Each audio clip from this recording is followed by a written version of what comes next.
मूळचा हातकणंगले तालुक्यातील पुलाची शिरोली इथला आणि सध्या देवकर पाणंद इथं राहणारा बोगस डॉक्टर डी तथा दगडू बाबूराव पाटील हा फुलेवाडी आणि वाडी रत्नागिरी इथल्या क्लिनिकमध्ये बेकायदेशीरपणे गर्भलिंग चाचणी करून गर्भपात करत होता।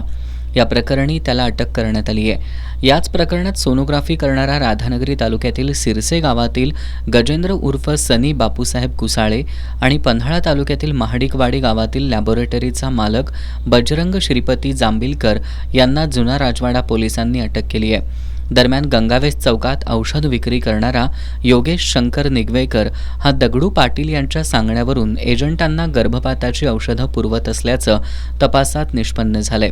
यावरून तपास अधिकारी महेश पाटील यांनी योगेश निगवेकरला मंगळवारी अटक केली। आज त्याला न्यायालयासमोर हजर करण्यात आलं। न्यायालयानं त्याला 1 दिवसाची पोलीस कोठडी सुनावली आहे। गर्भलिंग निदान टोळीतील संशयितांची संख्या आता 5 झाली असून जुना राजवाडा पोलीस या प्रकरणी अधिक तपास करतायत।